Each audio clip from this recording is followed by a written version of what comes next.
हाँ जी दोस्तों, एक छोटी सी टहनी के पहले एपिसोड में मैं अरुण मिश्र आपका स्वागत करता हूँ।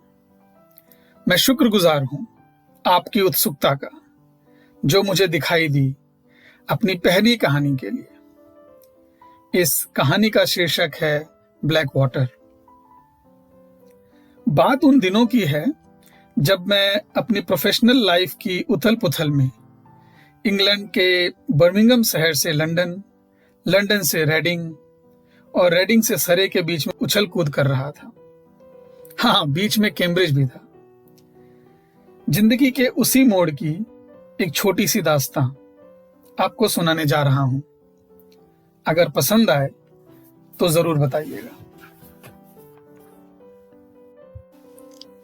7:57 हुए। ट्रेन प्लेटफॉर्म 12 पर रुकी। रेडिंग से मुझे ब्लैक वाटर के लिए अगली ट्रेन लेनी थी, 8:20 वाली, जो कि एक्चुअली प्लेटफॉर्म 5 से थी, शेलफोर्ड के लिए वाया ब्लैक वाटर। करीब 20 मिनट बाकी थे अगली ट्रेन के लिए, सो मैं स्टेशन से बाहर निकल आया। सामने सबवे दिख गया, सो मैंने सोचा क्यों ना ब्रेकफास्ट कर लिया जाए। मैं सबवे से ब्रेकफास्ट, सब सैंडविच और कॉफी का एक कप लेकर प्लेटफॉर्म 5 पर अपनी अगली ट्रेन का इंतजार करने लग गया। जैसे जैसे सुई 8:20 की तरफ बढ़ रही थी, वैसे वैसे प्लेटफॉर्म पे लोगों का तांता बढ़ रहा था। उसी भीड़ में कोई एक जाना पहचाना सा चेहरा आता दिखा। थोड़ा करीब पहुंचा तो नजर और भी गहरी हुई। कहां देखा है, कब देखा है, देखा भी है या नहीं? सेकंड के 7वें हिस्से में सैकड़ों सवाल। जवाब न मिलने पर हार मान मन ने कहा, अच्छी लग रही है। फिर शायद कॉशियस होकर के नजर का रुख मोड़, जेब में हाथ डाला और मोबाइल फोन निकाल पता नहीं क्या करने लगा। बहरहाल ट्रेन में चढ़ा तो वो मुझसे 2 रोज छोट सामने वाली सीट पर आकर बैठ गई। मैंने कहा, बहुत हो गया बंधुवर, लड़की ताड़ना बंद करो। आज आपकी नौकरी का पहला दिन है, कृपया वहां फोकस करें। और भाई बात भी सही है, बड़े मुश्किलों से तो गाड़ी चली है और आप मंजिल छोड़ दूसरी लेन की गाड़ियों को घूर रहे हैं। करीब 20 मिनट के बाद ब्लैक वाटर आया और ट्रेन से उतरते हुए मन ने कहा, एक बार और देख ले। फिर तो दिखने से रही। गर्दन मोड़ा, वो तो पीछे ही खड़ी थी। मतलब कि वह भी ब्लैक वाटर पे ही उतरने वाली थी। पीछे देख मुझे लगा कि मेरे ताके झांकी की चोरी पकड़ी गई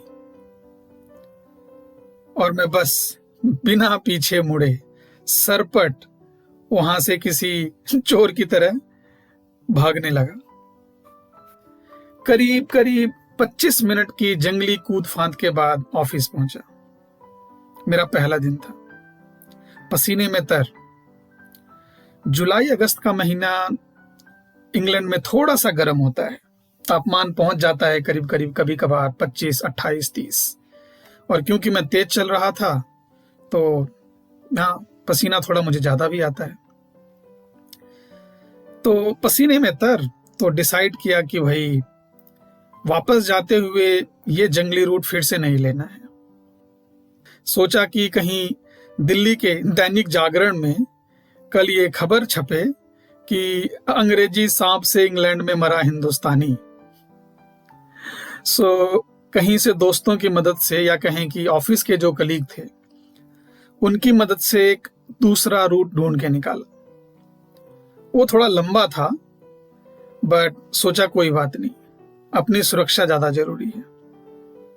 वापसी का वॉक अच्छा रहा। स्टेशन पे ट्रेन का वेट कर रहा था कि अचानक वो फिर दिखाई पड़ी, स्टेशन के दूसरी तरफ से आती हुई। न जाने क्यों दिल थोड़ा धड़क सा उठा। इस बार सोचा बात की जाए, एटलीस्ट हाय हेलो, आखिर हिंदुस्तानी है, इसी बहाने सफर भी कट जाएगा। लेकिन न जाने क्यों हिम्मत ना हुई। कोई नहीं, सोच मैं ट्रेन में चढ़ा और खिड़की से बाहर के नजारों से बातें करने लग गया। रेडिंग आकर ट्रेन रुकी और फिर मैं अपने रास्ते हो चला। आधे रास्ते पहुंच याद आया कि भाई अरे रे रे रे रे, कल की तो टिकट ही नहीं खरीदी, सुबह सुबह ट्रेवल करना मुश्किल पड़ जाएगा। ऐसा सोच मैं आधे रास्ते से मुड़ स्टेशन की तरफ चल पड़ा। टिकट प्रिंट किया और जैसे ही वहां से निकला तो वो फिर दिखाई पड़ी, अपने किसी दोस्त के साथ मेरी तरफ आती हुई। न जाने क्यों उसको अपनी तरफ आता देख मेरा दिल बहुत जोर जोर से भागने लग गया, मानो कि वो पकड़ने आ रही हो। वो पास आई तो उसका दोस्त एक्सक्यूज मी बोल साइड से निकल गया, क्योंकि मैं रास्ते में खड़ा था स्टेशन के गेट पे।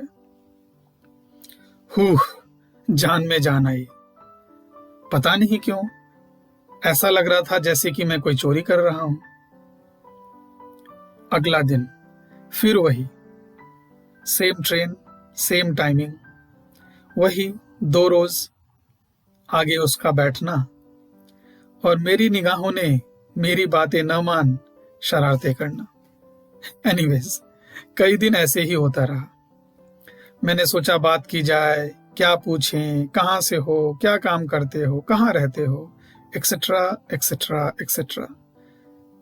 फिर हिंदुस्तानी सोच बोला, बेटा कहीं तुम्हें छिछोरा सोच ये ना कहे कि इंडियंस बाहर आके भी नहीं सुधरते, लड़की देखी नहीं कि आवारागर्दी चालू। भाई सोच में तो दम था। ये ख्याल से ऊपर निकल मैंने अपना फिर से फोन निकाला और उंगलियां फेरने लग गया। एक तो ये फोन न जाने, मतलब जिंदगी के उन अच्छे अच्छे पहलुओं में जहां कि हमारा दिमाग हमसे शायद कुछ एक अलग हटके रिएक्ट करने के लिए हमको सोचने पर मजबूर करे, ये बीच में आ जाता है और पूरा का पूरा डिस्ट्रैक्शन, और फिर हम सारा समय उसमें लगा देते हैं। खैर करीब महीना निकल गया और आज मेरा 8:20 की ट्रेन का आखिरी सफर है, क्योंकि कल मैं ऑफिस के पास शिफ्ट होने वाला हूं। सोचा कम से कम आज तो बात कर लेना चाहिए। जाते हुए सोचा छोड़ो, आते हुए ट्राई करते हैं। आते हुए सोचा चल छोड़ यार, जाने दे। आज टेस्को सुपरमार्केट से थोड़ी खरीदारी करनी थी तो मैं उस तरफ मुड़ चला। करीब करीब आधे घंटे की खरीदारी हुई। जब मैं वहां से बाहर आ रहा था तो वो अंदर आती दिखी। उसने भी देखा, आंखों से हाय करते हुए आगे निकल गई। फिर भी मेरी हिम्मत ना हुई और उसकी भी नहीं। शायद उसने मेरी तर्जनी में अंगूठी देख ली थी और मैंने उसके मांग में हल्का सा सिंदूर। जी हाँ दोस्तों, ये थी एक छोटी सी टहनी की पहली कहानी, ब्लैक वाटर। ये कहानी कुछ उन छोटो लम्हों की है जो मैंने जिया है। अगर इसमें आपको अपनी जिंदगी के कुछ लम्हे दिखाई दिए तो जरूर बताइएगा। अगले एपिसोड में एक और नई कहानी लेकर हाजिर होऊंगा आपके सामने। आपका दोस्त अरुण मिश्र। तब तक अपना ख्याल रखिए। धन्यवाद।